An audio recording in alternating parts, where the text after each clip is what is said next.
नमस्कार, 20 मिनट 20 खबर में आपका बहुत बहुत स्वागत है। मैं हूं आपके साथ ऋषिका। अगले 20 मिनट में आपको हम राजस्थान की 20 अहम खबरों से रूबरू कराने वाले हैं। तो शुरू करते हैं 20 मिनट में 20 खबरों का सिलसिला। सदर थाना क्षेत्र के नेशनल हाईवे 52 पर 21 मई की रात को क्षत विक्षत हालत में मिले शव की शिनाख्त हो गई है।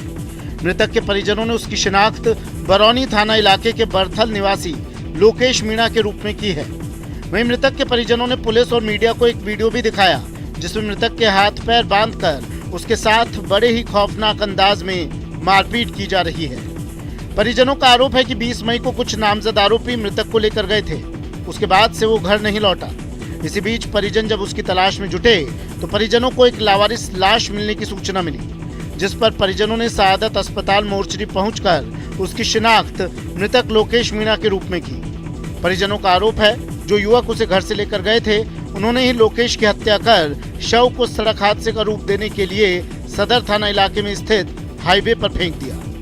बरौनी पुलिस ने परिजनों की रिपोर्ट पर नामजद आरोपियों के खिलाफ मुकदमा दर्ज कर मामले की जांच शुरू कर दी है। लोकेश मीणा है तो बरथला का, तो थाना बरौनी में है। उन्होंने वहाँ भी मुकदमा दर्ज कराया अपहरण का और मारपीट का, और कार्रवाई शिनाख्ती हो गई है, जैसे जो कार्रवाई की जा रही है। पुलिस थाने में पहुंचे ये वो लोग हैं जो अपने एक साथी के साथ हुई लूट की रिपोर्ट दर्ज कराने थाने पहुंचे हैं। मामला बांसवाड़ा का है। बाइक सवार फाइनेंस कर्मचारी के साथ लूट का मामला सामने आया है। युवक डूंगरपुर के आसपुर से अपने घर लौट रहा था, तभी उसके पीछे लगे बदमाशों ने सुनसान इलाके में रोककर उससे लूटपाट कर डाली।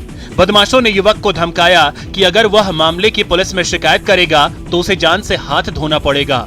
बदमाशों ने पीड़ित की जेब से 3500 रुपए की नकदी के अलावा सभी आवश्यक दस्तावेज ले लिए। मामला कोतवाली थाने का है। एक बाइक पे 3 जने आए और मेरे को आगे आके पकड़ लिया। उसकी गाड़ी रोक के फिर मेरे को बिठा के अंदर कोर्ट के अंदर ले गए और मेरे को मारपीट की और मोबाइल ले लिया और बैग निकाली, पर्स निकाल लिया। जांच अधिकारी एएसआई कल्याण सिंह ने बताया कि बड़ला की रेल खजूरा का निवासी कमलेश सुरावत ने थाने में रिपोर्ट दी है, जिसमें उसने बताया है कि आसपुर स्थित माइक्रो फाइनेंस में नौकरी करता है। वारदात वाली रात जब वो रतलाम रोड से अपने घर जा रहा था, तभी एक बाइक पर सवार 3 बदमाशों ने उसका पीछा किया। 5 नंबर स्थित टोल नाके से करीब 200 मीटर आगे बदमाशों ने उसे रोक लिया। इसके बाद उससे जमकर मारपीट कर लूट की वारदात को अंजाम दिया। भरतपुर शहर के केंद्रीय विद्यालय के पास रखे सरस डेयरी बूथ में असामाजिक तत्वों ने आग लगा दी। आग लगने से डेयरी बूथ में रखा हजारों रुपए का सामान जलकर खाक हो गया। डेयरी बूथ संचालक का कहना है कि रविवार रात को करीब 11 बजे दुकान बंद कर घर गया था। इसी दौरान अज्ञात लोगों ने बूथ में आग लगा दी, जिसके बाद पूरा सरस बूथ जलकर खाक हो गया। आसपास मौजूद लोगों ने पुलिस कंट्रोल रूम को सूचना दी, जिसके बाद मौके पर पहुंची पुलिस ने घटना की जानकारी ली। फिलहाल पुलिस पूरे मामले की जांच कर रही है। दुकानदार का कहना है कि दुकान में रखा फ्रिज सहित दूसरे सामान जलकर खाक हो गए। रात को खूब अच्छा भला गया हूँ लॉक लगा के, इसमें रात को 1:30 बजे के समथिंग किसी ने आँच लगाई है ट्रैक्टर में ऊपर वाले में। उसमें लगाने के बाद किसी पड़ोस वाले ढाबे वाले ने फिर कंट्रोल रूम फ़ोन किया है, पुलिस आई है यहाँ। पुलिस ने फिर मेरे लिए कॉल की है, फिर मैं आया हूँ यहाँ मौके पर, फिर फायर ब्रिगेड आई है। पुलिस आसपास लगे सीसीटीवी फुटेज से आरोपियों का सुराग जुटा रही है। जिस कार का अगला हिस्सा बुरी तरह चकनाचूर हो चुका हो, वहाँ जिंदगी की गुंजाइश कहाँ बचती है। जी हाँ, सड़क पर खड़ी क्षतिग्रस्त कार बता रही है हादसा कितना भयावह रहा होगा। सड़क पर पसरा खून, पगडंडी पर जुटे ग्रामीण और तस्वीरें उतारने में मशगूल तमाशबीन। तस्वीरें उदयपुर की हैं। गोगुंदा थाना इलाके में सोमवार को भीषण सड़क हादसा हुआ। इसमें 2 महिलाओं समेत आधा दर्जन लोग गंभीर रूप से घायल हो गए। संवाददाता से मिली जानकारी के मुताबिक गोगुंदा पिंडवाड़ा हाईवे पर घाटा माता कट के पास कार और सवारियों से भरी जीप की आमने सामने की जोरदार टक्कर हो गई। हादसे के बाद मौके पर अफरा तफरी मची। चीख पुकार पर ग्रामीण मौके पर पहुंचे और पुलिस को इन्फॉर्म किया, जिसके बाद सूचना पर पहुंची पुलिस ने 108 एम्बुलेंस से घायलों को पहले गोगुंदा हॉस्पिटल पहुंचाया, जहां से 3 घायलों को उदयपुर रेफर किया गया। राजसमंद जिले की कुरज पंचायत समिति में स्थित नाला सफाई के अभाव में गंदगी से अटा पड़ा है। मॉनसून सिर पर होने के बावजूद कुरज पंचायत अभी तक नालों की सफाई की सुध नहीं ले रही। ऐसे में सफाई के अभाव में राजस्थान की जीवनदायिनी माने जाने वाली बनास नदी में बारिश के पानी के साथ ये गंदगी समाहित हो जाएगी, जो न सिर्फ पानी को दूषित करेगी बल्कि कई लोगों को बीमार भी कर सकती है। आपको बता दें कि कुरज नाला आगे जाकर बनास नदी में समाहित होता है, जो आधे राजस्थान की प्यास बुझाती है। हर बरसात में ये ओवरफ्लो बहता है पानी और खासा पानी आता है इसमें, और नाले की सफाई नहीं होने के कारण ये पानी 2017 में जब बाढ़ आई ना, ये पूरा पानी गांव में घुसा और हमारे दुकानों में पानी घुस गया। लाखों रुपए का नुकसान हो गया। उसके बाद थोड़ी बहुत सफाई हुई, लेकिन आज 2-3 साल से कोई सफाई नहीं हुई। पूरी गंदगी फैल रही है। हम यहाँ बैठते हैं, हमारे 24 घंटे में हम बैठ नहीं पाते, यहाँ पे ग्राहक भी नहीं रुक पाते हमारे यहाँ पे। हमारे पास में ही दुकानें यहाँ पे, सारी जगह पूरा इन लोगों ने, और ये इस नाले में भी लोगों ने अतिक्रमण कर दिया। श्रीगंगानगर के रायसिंह नगर की कृषि उपज मंडी समिति प्रांगण में कई जगहों पर पुली के चैम्बर खुले पड़े हैं, जिससे हमेशा हादसा होने की आशंका बनी रहती है। वहीं जिम्मेदार कार्मिक भी आंख मूंद कर बैठे हैं। दरअसल पहले भी कई बार वाहन चालकों के साथ हादसे हो चुके हैं। इसके बावजूद भी जिम्मेदार अधिकारी कुंभकर्णी नींद से नहीं जागे। हादसों को न्योता दे रहे खुले में पड़े पुली चैम्बर को नहीं हटाया जा रहा है। जागरूक नागरिकों की ओर से मंडी समिति के अधिकारियों और व्यापार मंडल को कई बार इस समस्या को लेकर अवगत करवाया जा चुका है, लेकिन मंडी समिति प्रशासन की ओर से इस तरफ कोई ध्यान नहीं दिया जा रहा। मेरी बैक साइड में पुली क्षतिग्रस्त है और यहाँ पर कई बार हादसा हो चुका है। मंडी समिति को कई बार अवगत करा चुके हैं, लेकिन दोनों तरफ से न तो कोई चिन्ह लगा हुआ है और न इसकी कोई सुनाई हो रही है। इस खड्डे के कारण किसी किसान या मजदूर या अन्य भाई की दुर्घटना हो सकती है। शिक्षा नगरी कोटा में स्ट्रीट डॉग का आतंक लगातार बढ़ रहा है। शहर के अलग अलग हिस्सों से स्ट्रीट डॉग से परेशान लोगों की पुकार सामने आ रही है। शहर के कई इलाकों से आवारा कुत्तों के काटने के मामले सामने आ रहे हैं। जो भी उस तरफ जाता है तो वो उनको बाइट करने के लिए अटैक करती है। कई स्टूडेंट्स आते हैं यहाँ पे, उन पे भी 1-2 बार अटैक हो चुका है। मैं भी उसके बच्चों को एक्चुअली दूध पिलाने और ब्रेड डालने के लिए गया था, लेकिन वो बच्चों को लेकर पॉजिटिव थी, तो इस चक्कर में उसने मुझ पर अटैक कर दिया, दांत लगा दिया। हम क्या सभी समर वेकेशन चल रहे हैं इस फिलहाल, तो हम क्या रोड पे खेल रहे थे, तो ऐसे ही क्या हमारी बॉल उस तरफ गई, तो क्या अभी हमारे गली में कुतिया ने बच्चे दिए, तो हम उस तरफ बॉल लेने गए तो वो हमारे पीछे भागी, तो उस प्रकार उसने मेरे पाँव पे पकड़ा, तो हमने उसको कैसे न कैसे करके छुड़वाया। ये कुत्ते न सिर्फ इंसान बल्कि जानवर तक को अपना शिकार बना रहे हैं। हालात ऐसे हैं कि बच्चों का सड़कों पर खेलना और बुजुर्गों का चलना दोनों दुभर हो गए हैं। लोगों को सड़क से निकलने से पहले 50 बार सोचना पड़ता है, क्योंकि स्ट्रीट डॉग ग्रुप बनाकर हमला कर देते हैं। सरेआम संग्राम, आफत में जान। तस्वीरें 12 की हैं। जिले के मांगरोल कस्बे की सड़कों पर सांडों का आतंक है।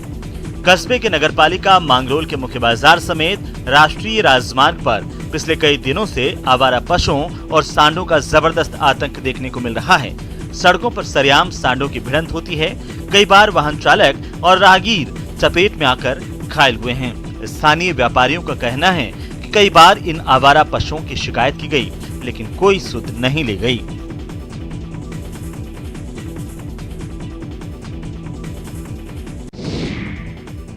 भारत पाकिस्तान सीमा पर बसे बीकानेर के भुरासर गांव में एक सफेद कबूतर मिलने के बाद से हलचल मच गई है। ये कबूतर वैसे तो सफेद है, लेकिन इसके पंख लाल रंग से रंगे हुए हैं। ऐसे में पुलिस को शक है कि कबूतर पाकिस्तान की तरफ से जासूसी के लिए भी उड़ाया गया है।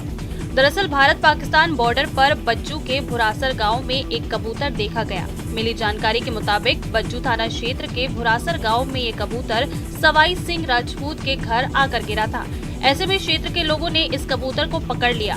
सफेद रंग के इस कबूतर के पंख लाल रंग में भी नजर आए। देखने पर पता चला कि उसके पंखों को बकायदा रंगा गया है, यहाँ तक कि उस पर एक मोहर भी लगी हुई है। कबूतर पर अंग्रेजी और गणित में कुछ अंकित किया गया है। ये जासूसी भाषा हो सकती है। फिलहाल मामले की जाँच के लिए कबूतर सुरक्षा एजेंसियों के हवाले किया गया।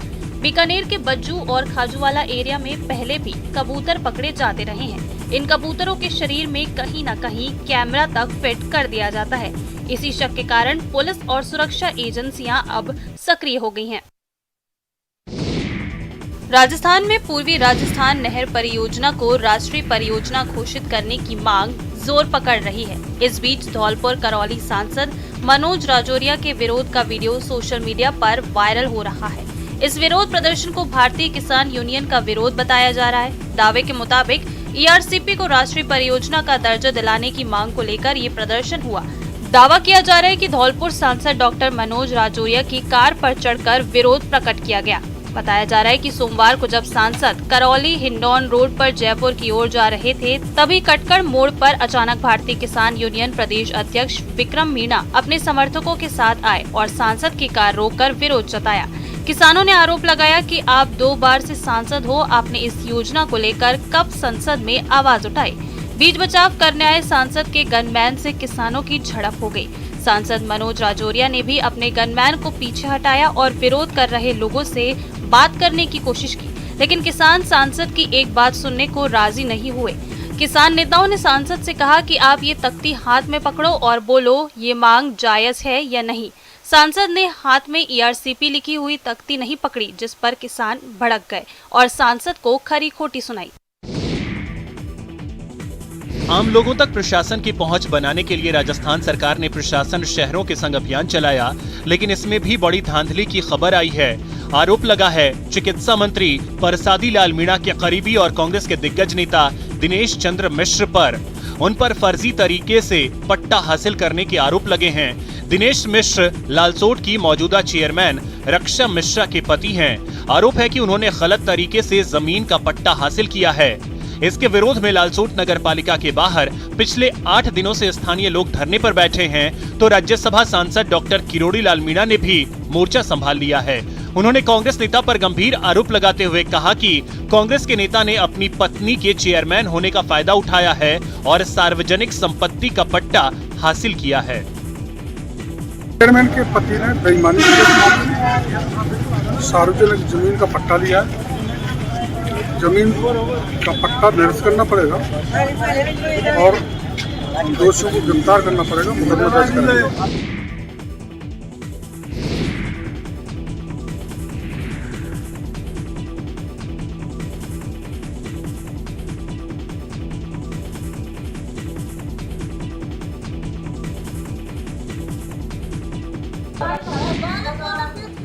दौसा जिले के महुआ उपखंड के रामगढ़ गांव में पेयजल समस्या को लेकर आक्रोशित महिलाएं जलदाय विभाग के सहायक अभियंता के दफ्तर पहुंची और पानी की समस्या को लेकर विरोध जताया।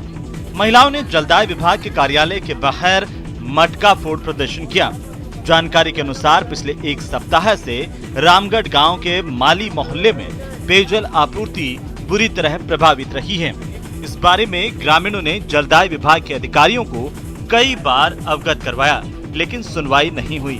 सोमवार को पूर्व प्रधान राजेंद्र मीणा के नेतृत्व में आक्रोशित महिलाओं ने जलदाय विभाग के कार्यालय के बाहर जमकर प्रदर्शन किया। इसे लेकर सहायक अभियंता हेमंत कुमार मीणा ने बताया कि अगले 2 से 3 दिनों में पेयजल आपूर्ति बहाल कर दी जाएगी। बड़ा आंदोलन हम करने जा रहे हैं और उन्होंने आश्वस्त किया है कि कल जो जल जीवन मिशन के तहत वहाँ पर पाइपलाइन डल चुकी है, लेकिन बिजली वालों ने कनेक्शन नहीं किए हैं। मैंने अभी AN और JN से बात की है और कल का उन्होंने कहा कि कल हम कनेक्शन जारी कर देंगे। अगर कनेक्शन जारी हो गए तो निश्चित रूप से पानी की कोई समस्या वहाँ पर नहीं होगी। झुंझुनू के सुल्ताना में पीने के पानी की समस्या खत्म होने का नाम नहीं ले रही है।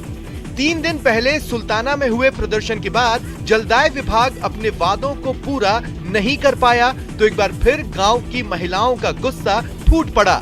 बड़ी संख्या में महिलाओं ने बाईपास सड़क पर जाम लगा दिया, जिससे वाहन चालकों को खासी परेशानी हुई।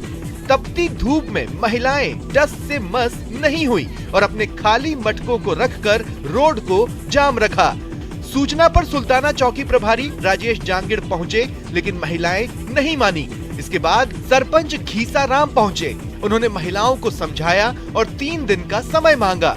उन्होंने बताया कि उनकी जलदाय विभाग के अधिकारियों से बात हुई है, जो भी लाइन की समस्या है वो 3 दिन में ठीक हो जाएगी। जिसके बाद पानी सप्लाई में किसी प्रकार की कोई दिक्कत नहीं होगी। इसके करीब घंटे भर बाद महिलाओं ने जाम खोला। मैं मंत्री के ने भी गया और मैं सरपंच ने भी कह दिया और बाबू के नाम ही को बबलू जी भी आया बना भी कई बार 3 दिन में लाइन जुड़ जाएगी, हमारे 3 दिन में लाइन भी कौन जुड़ी और 4 बना को हमारे पानी। समाज में समानता और समरसता के उद्देश्य से 12 अटरू तहसील के ग्राम छजावा में प्रशासन और ग्रामवासियों के सहयोग से पहली बार हरिजन समाज की घोड़ी पर धूमधाम से बिंदौरी निकाली गई। इस दौरान अटरू एसडीएम दिनेश कुमार बलोत और पुलिस उपाधीक्षक सोजीलाल मीणा पूरे समय मौके पर मौजूद रहे। हर्षोल्लास के बीच सौहार्दपूर्ण ढंग से दलित समाज की ओर से निकाली गई बिंदौरी का दूसरे समाज के लोगों ने स्वागत किया। दरअसल भीम आर्मी की ओर से 19 मार्च को अटरू एसडीएम को ज्ञापन दिया गया था, जिसमें बताया गया कि ग्राम छजावा में वाल्मीकि समाज के श्याम गोडाला की ओर से अपने बेटे के मुंडन संस्कार की 22 मई को घोड़ी पर बिंदौरी निकाले जाने की मंशा थी, लेकिन घोड़ी वाले ने गांव के लोगों के दबाव में आकर घोड़ी देने से ही मना कर दिया। इस मामले को गंभीरता से लेते हुए एसडीएम दिनेश कुमार बलोत और पुलिस उपाधीक्षक सोजीलाल मीणा ने तुरंत ग्राम छजावा पहुंचकर घोड़ी वाले और ग्रामवासियों से समझाइश कर आपसी सहयोग और सद्भाव के साथ रविवार 22 मई को घोड़ी पर निकासी निकालने का निर्णय किया गया। राजस्थान में पश्चिमी विक्षोभ के सक्रिय होने से मौसम तंत्र में बड़ा बदलाव दिखाई दे रहा है। पूर्वी राजस्थान और आसपास के जिले में सोमवार सवेरे से ही मौसम में तरावट है। करीब 20 जिलों के तापमान में बड़ी गिरावट दर्ज की जा रही है। कुछ जिलों में सोमवार सुबह आंधी का जोर भी रहा। उधर दौसा में ओलावृष्टि हुई। मौसम विभाग की माने तो सोमवार दोपहर बाद मौसम तेजी से बदलेगा और असर अगले 48 घंटे तक दिखाई दे सकता है। मौसम केंद्र जयपुर के निदेशक आरएस शर्मा ने बताया कि राजस्थान पर पश्चिमी विक्षोभ पूरी तरह सक्रिय है और मई में यह पहला अवसर है कि जब 20 से अधिक जिलों पर एक साथ असर दिखाई दे रहा है।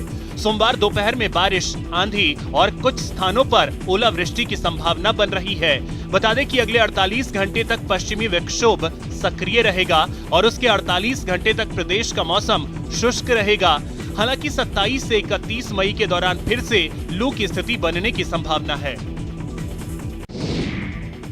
राजस्थान में गांव के विकास का नया ब्लूप्रिंट तैयार किया गया है। अब गांव में भी शहरों की तर्ज पर हाईटेक पार्क बनाने की तैयारी की जा रही है। सभी आधुनिक सुविधाओं से सुसज्जित इन पार्कों के साथ साथ ग्रामीण इलाके की सड़कों और दूसरे विकास पर नए सिरे से फोकस किया जाएगा। पंचायती राज ग्रामीण विकास विभाग की ओर से गांव में पार्क बनाने का जो खाका तैयार किया गया है, उसमें इन पार्कों में युवाओं की कसरत के लिए ओपन जिम बनाए जाएंगे। पंचायती राज ग्रामीण विकास विभाग मंत्री रमेश चंद मीणा के अनुसार पार्क के चारों तरफ हरे भरे रनिंग ट्रैक का निर्माण किया जाएगा। कम से कम 10 बीघा जमीन में तैयार होने वाले इन पार्कों में शौचालय बनाए जाएंगे। वहीं युवाओं और बुजुर्गों के लिए इन पार्कों में लाइब्रेरी की व्यवस्था भी की जाएगी। पार्क हरा भरा रहे इसलिए वहां फुलवारियों में रंग बिरंगे फूल लगाए जाएंगे। ग्रीनरी को सुरक्षित रखने के लिए वहां पर ट्यूबवेल भी स्थापित किए जाएंगे। गांवों का विकास ऐसा हो जैसा शहरों में विकास होता है, तो हमने एक पार्क बनाने का एक निर्णय लिया है जिसमें सभी सुविधाएं होंगी। किसानों को लेकर गांव से लेकर शहर तक और जयपुर से लेकर दिल्ली तक राजनीति होती है। जब भी विपक्ष हमला बोलता है तो केंद्र सरकार को किसानों की आय दोगुनी करने का वादा याद दिलाया जाता है। लेकिन यदि वास्तव में किसान पारंपरिक खेती को छोड़कर व्यावसायिक खेती की ओर बढ़े तो आय दोगुनी नहीं बल्कि कई गुना तक बढ़ सकती है। दौसा के सिकराय उपखंड के पीपल की गांव के किसान घनश्याम गुजर ने ऐसा ही किया। परंपरागत खेती छोड़कर व्यावसायिक खेती अपनाई, जिसका बम्पर मुनाफा मिल रहा है। गर्मियों का सीजन है, ऐसे में मार्च में रबी की फसल की कटाई के बाद खेत खाली पड़े रहते हैं और किसान मॉनसून का इंतजार करते हैं ताकि खरीफ की बुआई हो सके। लेकिन इस 4-5 महीने के पीरियड को किसान घनश्याम गुजर ने व्यावसायिक खेती के लिए इस्तेमाल किया। अपने छोटे से खेत यानी 2 बीघा जमीन पर मिर्ची की फसल लगाई। पानी की कमी थी, इसलिए ड्रिप सिंचाई का इस्तेमाल किया। मेहनत और तकनीक का मेल काम कर गया। फिलहाल खेत से प्रतिदिन 3 से 4 क्विंटल मिर्ची का उत्पादन हो रहा है, जिससे घनश्याम को रोज करीब 10,000 रुपए का मुनाफा हो रहा है। चिलचिलाती धूप में ये यात्रा जरूरी है ताकि हमारी जमीन, हमारा जंगल, हमारा पर्यावरण सुरक्षित रहे। तस्वीरें जैसलमेर की है। यहाँ ओरण भूमि को बचाने की मांग को लेकर करियाप पाबूजी मंदिर और ओरण से 20 लोगों ने सोमवार सुबह 7 बजे से पैदल यात्रा शुरू की। यात्रा में शामिल लोग करीब 25 किलोमीटर का पैदल सफर तय कर विधायक रूपाराम धनदेव के आवास जाएंगे और ज्ञापन सौंपेंगे।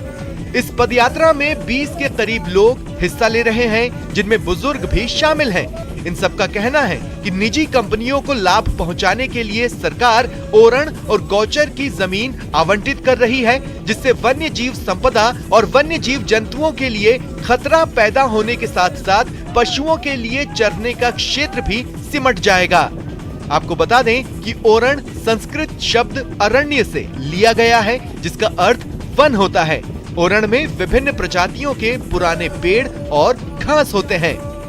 गंगा को निर्मल और प्रदूषण मुक्त बनाने के लिए उत्तराखंड सरकार की योजना काम कर रही है। गंगा के कैचमेंट एरिया में बड़े पैमाने पर जैविक खेती और वनीकरण को प्रोत्साहन दिया जा रहा है, जिसके अपेक्षित परिणाम भी नजर आने लगे हैं। जहां से गंगा गुजरती है, उसके दोनों किनारों पर जैविक खेती को बढ़ावा दिया जा रहा है। योजना के तहत जैविक खेती में रासायनिक खादों और जहरीले कीटनाशकों की जगह फसलों को सुरक्षित रखने और उपज बढ़ाने के लिए सिर्फ जैविक उत्पादों का ही प्रयोग किया जा रहा है, ताकि खेतों से होते हुए रासायनिक खादों और कीटनाशकों का जहर गंगा में न घुल सके।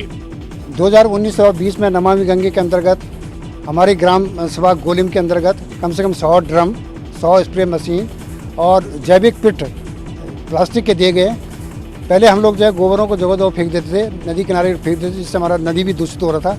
और वर्तमान में हम उस खाद को जो है उस जैविक पिट में डाल रहे हैं, जिससे कि हमको अच्छा सा शुद्ध खाद मिल रहा है, जिसका प्रयोग हम खेतों में कर रहे हैं।